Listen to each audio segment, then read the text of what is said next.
अंतरराष्ट्रीय युवा विद्वान, जैन दर्शन में यूनिवर्सिटी टॉप व गोल्ड मेडलिस्ट, जैन सिद्धांत एवं न्याय विषयों को सरलता से समझाने वाले, यूएसए, इंग्लैंड, ऑस्ट्रेलिया आदि अनेक देशों में जैन धर्म की महती प्रभावना करने वाले, पंडित टोडरमल पुरस्कार, युवा विद्वत रत्न आदि अनेक पुरस्कारों से सम्मानित मूर्धन्य विद्वान डॉक्टर संजीव कुमार गोधा जयपुर द्वारा जानिए धर्म का मर्म। इस कार्यक्रम के प्रायोजक हैं श्री महेंद्र कुमार जी गंगवाल, श्रीमती कुसुम जी गंगवाल, श्रीमान राहुल जी गंगवाल, श्रीमती सुनीता जी गंगवाल, श्रीमान विनीत जी गंगवाल, श्रीमती रीना जी गंगवाल, कुमारी गाथा, धार्मिक, कुमारी नयांशी, कुमारी रेविधा, कुमारी आर्या, कुमारी ऐशुना एवं समस्त गंगवाल परिवार, श्यामनगर, जयपुर, राजस्थान। हरिहंत सिद्ध सूरी उपाध्याय साधु सर्व अर्थ के प्रकाशी मांगलिक उपकारी है। तिनको स्वरूप जान राग ते भई जो भक्ति, काय को नवाए स्तुति को ऊंचाई है। धन धन तिन ही से काज सब आज भवे, कर जोड़े बारे बारे वंदना हमारी है। मंगल कल्याण सुख ऐसो हम चाहत है, ओ मेरी ऐसी दशा जैसी तुम धारी है। ओ मेरी ऐसी दशा जैसी तुम धारी है। ओ मेरी ऐसी दशा जैसी तुम धारी है। क्षत्र चूड़ामणि नामक यह ग्रंथ, और यहाँ जीवंदर कुमार के राजा बनने के बाद काष्टांगार के परिवारजनों को भी जीवंदर कुमार ने योग्य स्थान प्रदान किया और उनके योग्य सुविधाएं उपलब्ध कराई। इस बात को आधार बनाकर यहाँ बहुत सुंदर बात कह दी गई थी कि भाई देखो, सज्जन तो सज्जन ही होते, सज्जनों और दुर्जनों के अंतर को यहाँ बहुत प्रमुखता से बतलाया गया था। जीवंदर कुमार के राज्य में सब संतुष्ट हैं क्योंकि जीवंदर कुमार सज्जन हैं। नदी की चर्चा की, समुद्र की चर्चा की। नदी मीठे पानी से भरी हुई है और यदि वो सूख भी जाए तो भी भलाई करेगी। सूख जाने पर भी खोदने पे पानी देती है। और समुद्र कितने भी जल से भरा हुआ क्यों न हो, वो आने वाले व्यक्ति को पीने के लिए मीठा पानी उपलब्ध नहीं करा सकता। तो दुर्जनों का स्वभाव हमेशा डसने का ही होता है और सज्जनों का स्वभाव हमेशा सहयोग करने का ही होता है। यह स्वभाव की जो चर्चा की जा रही है, यह पर्याय स्वभाव है, ये परमानेंट स्वभाव नहीं है। कोई व्यक्ति अपनी दुर्जनता को पकड़कर, ध्यान में रखकर, लक्ष्य में लेकर यदि उसे बदलने के प्रयत्न करें तो बदल भी सकते हैं। और कोई सज्जन व्यक्ति दुर्जनों को देख देख कर इनके कितने मजे हैं, इनको तो कोई काम ही नहीं बताता है, ये देखो अब हम करते हैं तो सब हमें काम बताते हैं, हमें भी नहीं करना चाहिए। ऐसा विचार कर कोई सज्जन व्यक्ति दुर्जनों के बारे में अच्छा सोचने लगे कि ये अच्छे हैं, तो उसमें वो दुर्जनता रूप दुर्गुण आने प्रारंभ हो जाएंगे। माने ऐसा भी संभव है। यहाँ जो नीतिकारों द्वारा बात कही गई है, ये 90%, 95% केस में तो ऐसा ही लागू होता है कि सज्जन सज्जन ही रहते हैं और दुर्जन दुर्जन ही रहते हैं। देखिए, जीवंदर कुमार के राजपाट में सब संतुष्ट थे। उसने बहुत अच्छा काम किया जीवंदर कुमार ने कि उसने अपने पिता को, जो कि गंधोत्कच थे, जिन्होंने पालन पोषण किया, उन्हें बहुत उच्च पद पर स्थापित किया। 2 माताएं हो गई, उन दोनों माताओं को राजमाता के पद पर घोषित किया। और जो साथ में भाई था वो नंदाढ़, उस नंदाढ़ को युवराज के पद पर घोषित किया। तो इस तरह से ये बात यहाँ कही गई। ये कह रहे हैं यहाँ योग्य नियोजक व्यक्ति सब वस्तुओं का योग्य उपयोग करता है। अमंत्रक्षरम नास्ति और नास्ति मूलन औषधम अयोग्य पुरुषो नास्ति योजकस तत्र दुर्लभ है। ये कह रहे हैं वो योजक व्यक्ति वहां दुर्लभ है। कहाँ? अयोग्य पुरुष नहीं है और अमंत्रक्षरम नास्ति, मंत्र के बिना या अक्षर के बिना मंत्र नहीं है, या अमंत्रम अक्षरम नास्ति और नास्ति मूलन औषधम।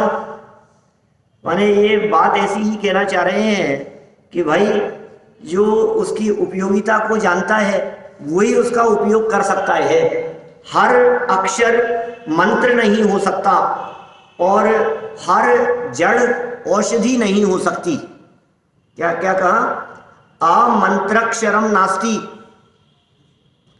अमंत्रम मंत्र नहीं है, अक्षरम अक्षर, हर अक्षर को आप मंत्र बना दो ऐसा नहीं है। हर अक्षर मंत्र नहीं हो सकता।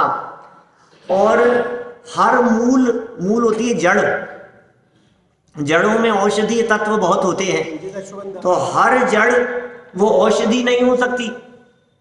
इसी तरह से कहते हैं अयोग्य जो पुरुष हैं वो उनमें योग्यता नहीं होती, या हर अयोग्य व्यक्ति या हर पुरुष योग्य नहीं हो सकता। ये कह रहे हैं योजक तत्र दुर्लभ है। इन सब में योजना करने वाला, इन सब का उपयोग लेकर उनमें गुण तलाशने वाला वो योजक व्यक्ति वहां दुर्लभ है।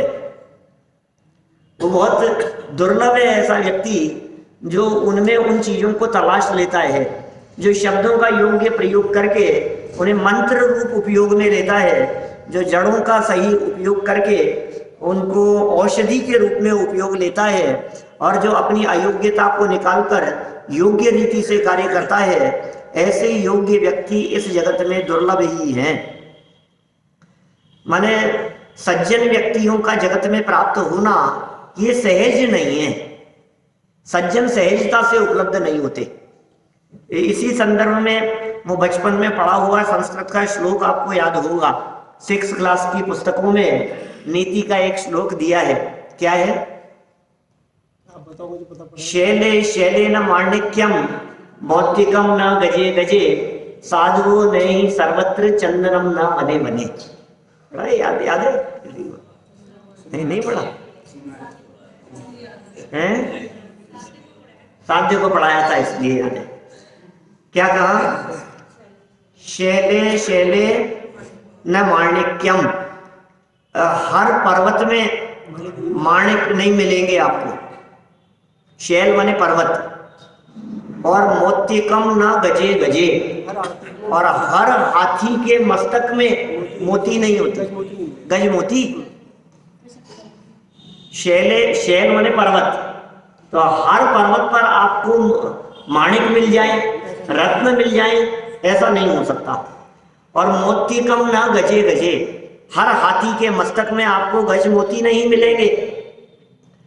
और चंदनम न बने बने, हर जंगल में आपको चंदन के वृक्ष नहीं मिलेंगे। उसी तरह से साधुओं ने ही सर्वत्र, सज्जन पुरुष भी आपको सब जगह नहीं मिलेंगे। क्या 4 चरण है ना? शैले शैले न माणिक्यम मोत्यकम न गजे गजे साधुओं ने ही सर्वत्र चंदनम न बने बने। माने सज्जन पुरुषों की दुर्लभता को बतला रहे हैं। और यहां भी ऐसे शब्द दिए, योजक तत्र दुर्लभ है। योजक व्यक्ति तत्र माने वहां दुर्लभ है, उसकी दुर्लभता को यहां बतलाया गया। देखिए हम लोग तो जिस माहौल में रहते हैं ना, हमें यहाँ सब सज्जन ही सज्जन है। हम जहाँ उठते बैठते हैं, जिन लोगों के बीच में चर्चा करते हैं, जिनके बीच में अपना दिन भर बीतता है, हमारे आसपास में जो माहौल है यहाँ तो सब सज्जन ही सज्जन दिखते हैं, लेकिन भाई थोड़ा सा इस बाउंड्री से बाहर जाकर के देखो तो आपको सज्जन तलाशना दुर्लभ हो जाएगा, सज्जन ना मिलेंगे। ये लोग भी कितने से हैं, स्वाध्याय करने वाले, अभ्यास करने वाले, ये कितने से लोग हैं। आज यदि पूरे जयपुर में तलाशो तो कितने लोग मिलेंगे। आज 40 लाख से ज्यादा संख्या है जयपुर में लोगों की, 40 लाख से ज्यादा की पॉपुलेशन है जयपुर की। 4000 नहीं मिले। 40 लाख में से 4000 तो बहुत ज्यादा हुए। क्या 40 लाख में से यदि 4000 हो तो कितना परसेंट हुआ? 0.1%, 0.1% हो गया। अब 0.1% भी नहीं है, ये तो 4000 हो तब। अब कितने तो जैन और कितने स्वाध्यायी और कितने मंद परिणामी कहाँ मिले भाई साहब, बहुत दुर्लभ है ये सब चीजें। तो जीवनधर कुमार का जो जीवन था वो इतना ही उत्कृष्ट था, वो उन योग्य नियोजकों में से एक थे। नियोजक कार्य को योजनाबद्ध तरीके से करने वाले, वे नियोजक कहलाते हैं। माने बहुत व्यवस्थित रीति से जो कार्य करते हो। अभी ये नियोजक को यदि अपन तलाशें अपने आसपास में तो भी आपको दुर्लभ दिखेंगे। आप ऐसे लोगों को तलाशिए अपने घर में, अपने परिवार में, अपने परिचितों में, जिनका हर कार्य व्यवस्थित होता हो, वो नियोजक है। कोई काम करेंगे तो अव्यवस्थित नहीं होगा। उनका हर काम, उनके बोलने का तरीका, उनके चलने का तरीका, उनका उठना बैठना, उनका काम करने का तरीका, किचन में काम करेंगे तो किचन का, घर में काम करेंगे तो घर का, चप्पल खोलेंगे तो चप्पल खोलने का, मतलब हर शुरू से लेकर के आखिरी तक उनकी जो दिन भर जो काम दिखाई देते हैं, ये सिस्टमेटिक काम दिखाई देवे। ऐसे नियोजक व्यक्ति ये कह रहे हैं दुर्लभ है, जागृत विवेक वाले। बोलो, नहीं तो आएगा बच्चा और चप्पल उछालता हुआ कहीं कुछ करेगा, कहीं कुछ करेगा, पटकेगा किसी चीज। हर आस पास में तलाशो आप तो हर चीज उनकी व्यवस्थित। माने वो यदि इसके स्टेपल भी लगाएंगे ना तो वो ऐसा तिरछा नहीं होगा, वो सीधा होना चाहिए। क्या माने इतना व्यवस्थित रीति से। मेरे को पिताजी हमेशा बचपन में कहा करते थे ऐसा कि बेटा ये जो लगाया है ना, ये सीधा लगना चाहिए स्टेप का पिन, ये तिरछा नहीं होना चाहिए। तो हर कार्य को व्यवस्थित रीति से करने वाले क्या बहुत दुर्लभ होंगे। किसी का कोई काम व्यवस्थित होगा तो कोई अव्यवस्थित होगा, किसी का कोई काम व्यवस्थित है, कोई दूसरा अव्यवस्थित है, लेकिन सारे काम जिसके व्यवस्थित दिखाई देवे, ऐसे लोगों में जीवनधर कुमार एक थे। यह बात यहाँ ग्रंथकार हमारे को कहना चाहते हैं। देखिए, राजा जीवनधर कुमार का प्रजा के हित में प्रथम प्रयास, ये पहला प्रयास है राजा जीवनधर कुमार का प्रजा के हित में, क्योंकि आज तक तो प्रजा से सामना ही नहीं हुआ, राजा ही नहीं थे अब तक। तो क्या करते, देखिए, अकराम करोधात्रीं वर्षाणि द्वादशाप्ययम् महिषैः शुभितं तोयं नैः सद्य प्रसीदति। और इन जीवनधर कुमार ने पृथ्वी को, धात्रीम धारण करने वाली पृथ्वी, उस पृथ्वी को माने प्रजा को, धरती जड़ का क्या करेगा, प्रजा को, 12 वर्षाणि 12 वर्ष पर्यंत कर टैक्स से रहित कर दिया। 12 साल के लिए।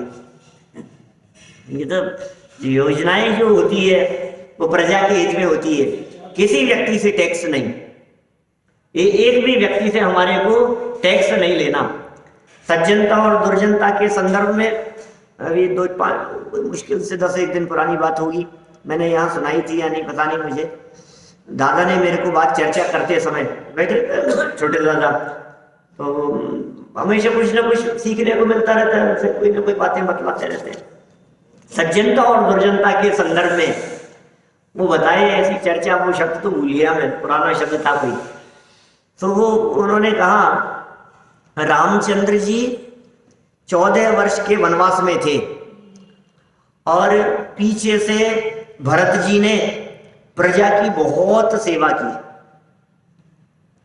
प्रजा के लिए इतना सहयोग किया, इतना सहयोग किया कि हर व्यक्ति को खूब देते थे, किसी को कोई कष्ट नहीं रहे, इतनी सेवा करते थे भरत। चक्रवर्ती भरत की बात नहीं कर रहा, रामचंद्र जी के छोटे भाई भरत की बात कर रहा हूं, जिनको अपन ने वो रामानंद सागर की रामायण में देखा है कि वो उनकी चरण पादुकाओं को सिंहासन पर रखते थे और खुद राज्य चलाते थे, इतनी सेवा करते थे।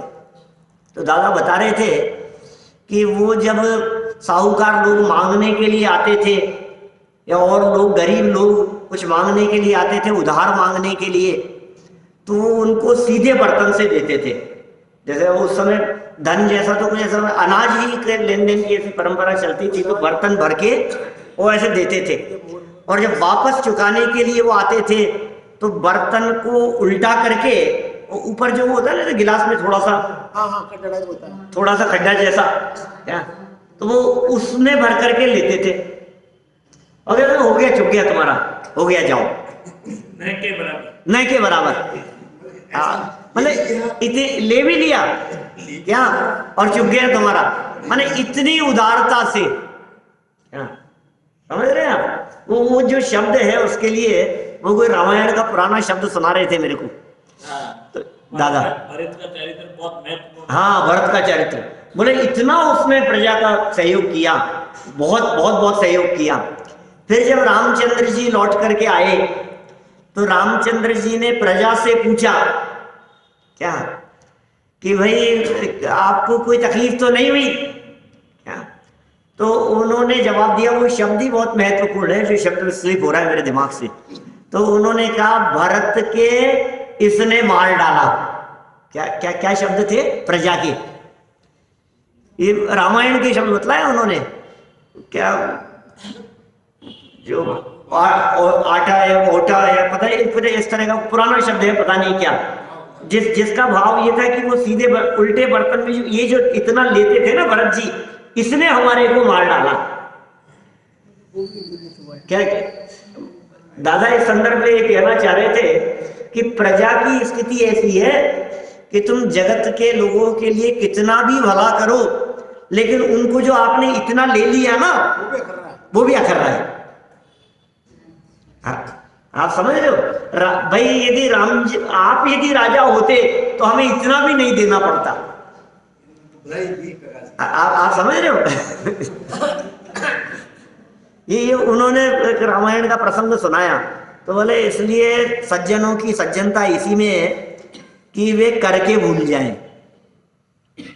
वो इस बात की अपेक्षा नहीं रखें कि हमने इतना किया फिर भी हमारे को क्या मिला, रिवर्स में क्या मिला। ये तो ऐसे ही है। यदि आज समझ लो आपका टैक्स कम करके जो और कम कर दिया जाए, 2% कर दिया जाए, तो भी प्रजा ये कहेगी कि ये 2% भी भारी पड़ता है। टैक्स तो ले ही रहे हैं, पूरा वसूल कर रहे हैं, गरीब से गरीब व्यक्ति से भी टैक्स ले रहे हैं। अरे तो भाई लेकिन कम कर दिया वो नहीं दिख रहा है, सरकार चलेगी कैसे? तो ये बात यहाँ सज्जनों के ऊपर बहुत हेल्प कर, ऐसे ऐसे होते हैं लोग सहयोग करने वाले, लेकिन कमियां देखने वाले तो कमियां ही देखते रहते हैं। प्रजा का कोई दोष नहीं था, लेकिन प्रजा को तो इतना भी देने की अपेक्षा नहीं थी। प्रजा तो ये सोचती थी कि राम राज्य में इतना भी नहीं देना पड़ेगा। क्या ये तो वो देवे हमारे को, राजा अच्छे हो तो ये देते रहे हमारे को, लेकिन ये भरत जी तो ले रहे, भले ही कम लिया लेकिन ले तो रहे हमारे से, वसूल तो रहे हैं। ये तो इसने मार डाला हमारे को। महाराज 14 सालों में तो हम लुट गए। इतना हमारे को देना पड़ गया। 14 साल में हमने कितना दिया है, यदि उसका कैलकुलेशन करो तो कितना हो जाएगा। क्या लिया कितना वो कोई नहीं देखता है, इतना देना पड़ गया हमारे को। तो यहाँ जीवनधर कुमार ने क्या किया कि थोड़ा बहुत भी टैक्स न लेकर के 12 साल के लिए पूरी प्रजा को कर मुक्त कर दिया, टैक्स से मुक्ति प्रदान कर दी। क्या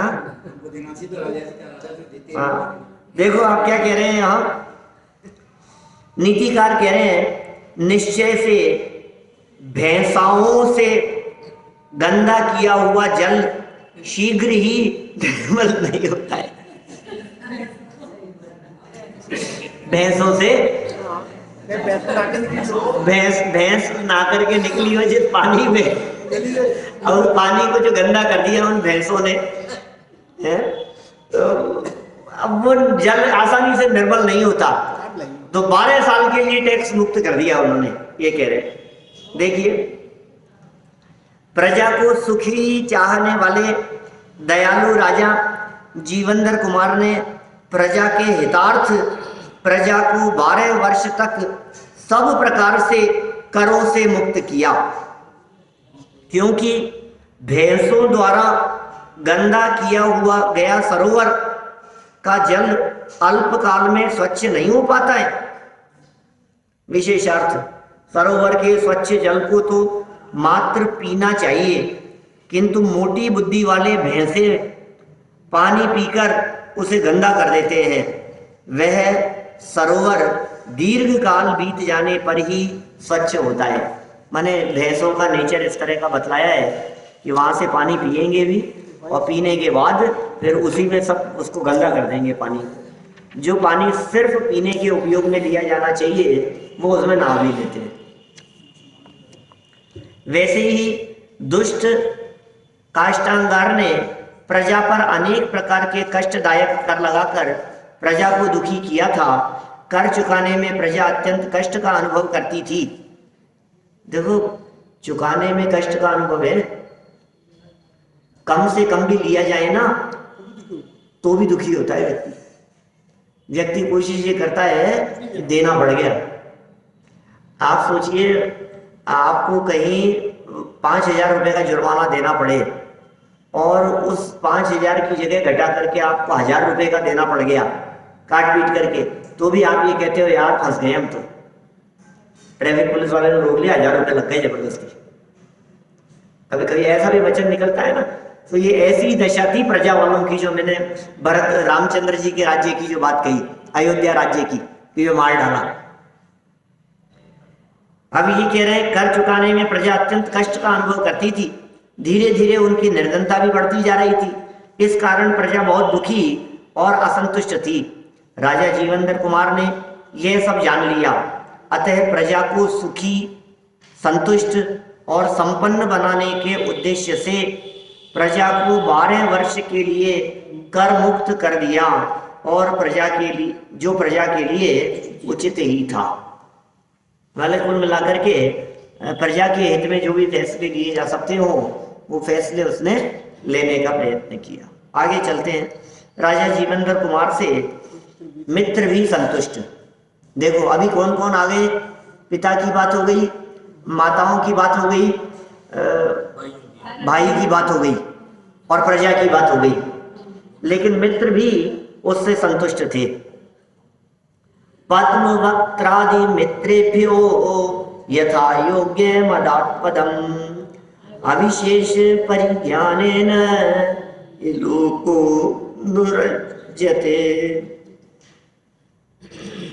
इन जीवनधर कुमार ने पद्मास्य आदि मित्रों के लिए यथा योग्य पद दिए। निश्चय से सबको समान मानने से लोग संतुष्ट नहीं होते। अर्थात जीवनधर कुमार ने मित्रों को कौन किस पद के योग्य है ऐसा परिज्ञान करके उनको यथा योग्य पद दिया। देखो सबको समान कहो ना तो भी संतुष्टि नहीं होती, लगता है यार मुझे भी इनके बराबर, मेरे में तो योग्यता ज्यादा है, मुझे तो कुछ विशेष मिलना चाहिए था। सबको बराबरी पर रख दिया इन्होंने, सबको एक जैसा। तो वही सबको एक जैसा न करके यथा योग्य पद जीवनधर कुमार ने अपने मित्रों को प्रदान किया। हाँ, सरल अर्थ।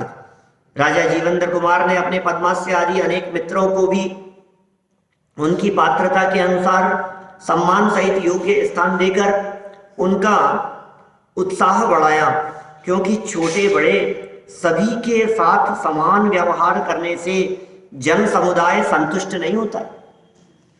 सबके साथ समान व्यवहार कर रहे हैं छोटे बड़ों के साथ में, तो जन समुदाय संतुष्ट नहीं होगा। विशेषार्थ, जन समुदाय अर्थात सामान्य जनता प्रायः अपना सम्मान नहीं चाहती, परंतु जो कोई विशिष्ट गुण संपन्न है उन मनुष्यों का सम्मान अवश्य चाहती हैं। अतः योग्य शासकों का कर्तव्य है कि वह गुणी लोगों को उनकी पात्रता के अनुसार सम्मानित अवश्य करें। गुणी लोगों को उनकी पात्रता के अनुसार सम्मानित करें, ये चाहिए जो भी गुणवान हो। और शासक हैं तब तो फिर बात ही क्या। आपके घर में काम करने वाले कर्मचारियों में भी आप सबको एक समान नहीं दे सकते। जो कर्मचारी जिस लेवल का है, जिसका जो स्तर है, उसके अनुसार उसे प्रदान किया जाना चाहिए। आप भी अपने घर के शासक हैं, आप भी अपने ऑफिस के शासक हैं, अपने अधीनस्थ कार्य करने वालों के लिए, तो सबको बराबरी का दर्जा नहीं। भाई बराबरी तो कहीं होती नहीं है, बराबरी का नाम अन्याय है। सबको एक समान मान लेने का नाम अन्याय है। द्रव्य दृष्टि से तो एक समान है, लेकिन वर्तमान योग्यता की दृष्टि से सब में असमानता है। एक समान नहीं माना जा सकता है उनको। आप यदि उन्हें एक समान मानेंगे तो आप बहुत बड़ा अन्याय कर रहे हैं। लोग कहते हैं हमारे लिए तो सब देवी देवता एक जैसे, हमारे लिए तो सब भगवान एक जैसे। नहीं भाई, ऐसा कैसे चलेगा? ऐसा कैसे चल सकता है? आपके लिए सब कपड़े वाले भी, बिना कपड़े वाले भी, सब संत एक जैसे हैं, सब बड़े एक जैसे। नहीं भाई, ऐसा नहीं होता है। कक्षा में पढ़ने वाले विद्यार्थियों के लिए, जो अध्यापक के लिए पढ़ाने वाले सारे विद्यार्थी एक समान है, बिल्कुल सही है, एक समान तो है, लेकिन नंबर देते समय एक समान नहीं है। पढ़ाते समय तो एक समान है, सबको योग्य रीति से पढ़ाएंगे, एक समान पढ़ाएंगे, किसी को कम किसी को ज्यादा नहीं, कक्षा में एक समान पढ़ाए जा रहे हैं। लेकिन जब नंबर प्रदान किए जाएंगे तो फिर योग्यता के अनुसार ही होंगे। फिर वहां ये नहीं होगा कि नहीं नहीं इसने भी इतनी फीस दी है, इसने भी इतने पैसे दिए हैं, इसने भी बराबर यूनिफॉर्म, इसने भी इतना ही बराबर टाइम दिया है, बराबर टाइम से आता था, टाइम से जाता था। नहीं भाई साहब, वो बातें नहीं देखी जाएगी। उन बातों का जब देखने का नजरिया होगा तो फिर उसका मार्कशीट में कॉलम अलग होगा। उसका व्यक्तित्व कैसा है, उसकी पर्सनैलिटी कैसी है, या उसका डिसिप्लिन कैसा है, वो एक अलग मैटर होगा कि टाइम से आता था, टाइम से जाता था, एक भी दिन उसने छुट्टी नहीं ली, एब्सेंट नहीं हुआ एक भी दिन पूरे साल में, तो उसके लिए अलग रिवॉर्ड मिलेगा। वो मिलेगा कि पूरे साल में एक भी छुट्टी नहीं ली इसने, तो इसको मंच पे बुला करके सम्मानित किया जा रहा है। लेकिन परीक्षा में जो नंबर कम आए हैं उनको बढ़ा दिया जाए उसकी एवज में, ऐसा नहीं हो सकता। देखिए क्या कह रहे हैं, तो ये जो जैसा है गुणी लोगों को उसकी पात्रता के अनुसार सम्मानित अवश्य करें। राजा जीवंदर कुमार द्वारा अपनी पत्नियों को बुलाना, पत्नियां कैसे छूट गई? नंबर आ रहा है। पद्मादयोपि तद्देव्य समागत्य तदाज्ञया तम समीक्ष्य क्षणे चासन् क्षीणाखिलं मोह्ययत्यथा।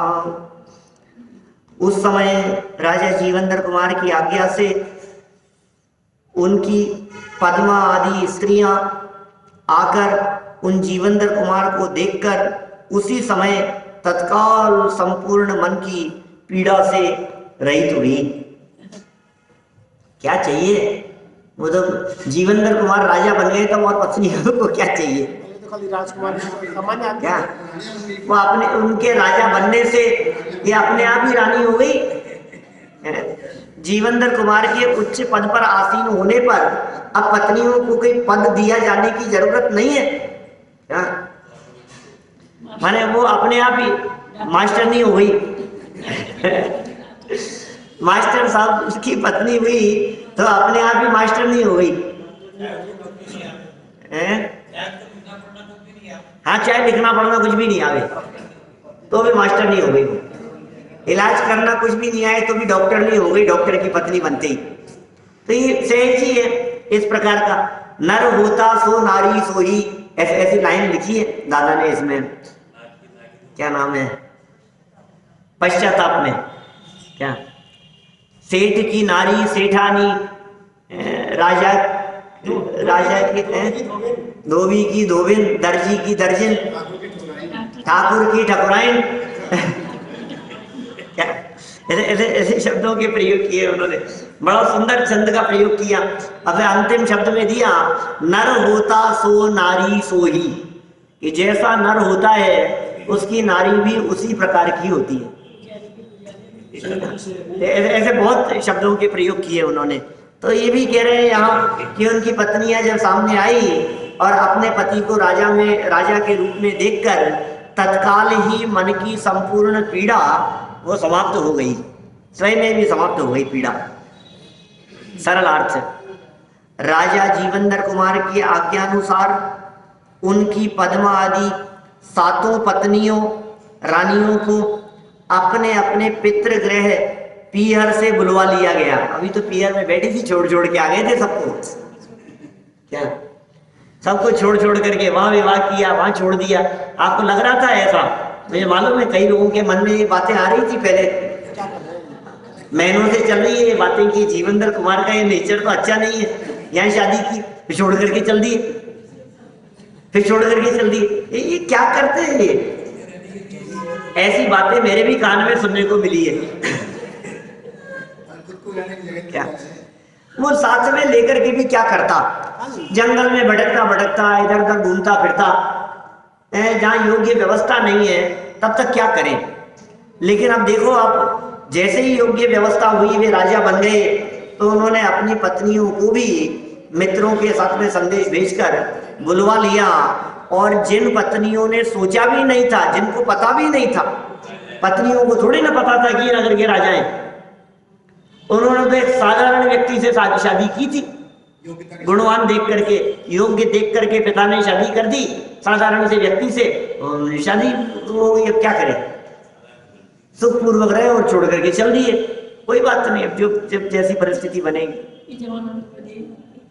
अब इस जमाना में तो कोई देगा ही खुद है, आप गलत फहमी में छोड़ जहाँ योग्यता की तो कदर सब जगह होती ही होती है। देखो आप, सभी रानियां अपने प्रिय पति राजा जीवंदर कुमार के पास आ गई। उन्होंने अपने पति देव को राज सिंहासन पर बैठे हुए देखकर तत्काल अत्यंत आनंद का अनुभव किया और वे वियोग जन्य दुखों को भूल गई। क्या सच ही है, जब इस जीव के सुख के क्षण आते हैं तो ये दुख की घड़ियों को भूल जाता है। क्या कई बार तो पीछे नीतिकारों ने ऐसी भी बातें कही थी कि यदि ये अपने आनंद के प्रसंगों में पूर्व में बिताए हुए कष्टों को याद करे तो फिर ये वो गलत काम न करे जिनकी वजह से कष्ट उठाने पड़े थे। माने भूल जाता है ये व्यक्ति। आपने कोई गलती की और उस गलती करने पर आपको दंड भुगतना पड़ा, आप दुखी हो गए। अब वो समय बीत गया, अब आप भूल जाते हैं उस बात को। यदि आप उस बात को याद करेंगे तो वो गलत काम आप दोबारा नहीं कर पाएंगे, और याद नहीं रखेंगे तो दोबारा फिर होगा। एक व्यक्ति रोड पर तेज गाड़ी चला रहा है, फोन पर बात करते हुए गाड़ी चला रहा है, पुलिस ने पकड़ लिया उसको रास्ते में। अब पकड़ लिया तो अब उसको जो भी पैसे देने थे वो दिए, कष्ट का अनुभव हुआ, और अब उसके दिलो दिमाग में आ गई कि मुझे मोबाइल पर बात करते हुए गाड़ी नहीं चलानी है। समझ में आ गई ना उसकी ये बात। लेकिन ये बात कब तक समझ में रहेगी? जब तक उसको ये बात याद है। 10, 5, 15 दिन निकलते नहीं है क्या फिर दोबारा क्या तो अब ये जो दोबारा तूने किया है इसकी वजह क्या थी कि तू भूल गया। माने सुख की घड़ियों में ये जीव कष्ट की परिस्थितियों को भूल जाता है, ये इस जीव का नेचर ही है इस प्रकार का। यहाँ जो दुख की घड़ियां थी उन रानियों के साथ में, उन सारी परिस्थितियों को वे रानियां जब ये आनंद का प्रसंग बन गया तो वे भूल गई। और देखो कभी ऐसा भी कहेंगे कि भूल जाना ही उपयोगी है। अब देखो एक प्रसंग तो वो। इस कार्यक्रम के प्रायोजक हैं श्री महेंद्र कुमार जी गंगवाल, श्रीमती कुसुम जी गंगवाल, श्रीमान राहुल जी गंगवाल, श्रीमती सुनीता जी गंगवाल, श्रीमान विनीत जी गंगवाल, श्रीमती रीना जी गंगवाल, कुमारी गाथा, धार्मिक, कुमारी नयांशी, कुमारी रेविधा, कुमारी आर्या, कुमारी ऐशुना एवं समस्त गंगवाल परिवार, श्यामनगर, जयपुर, राजस्थान।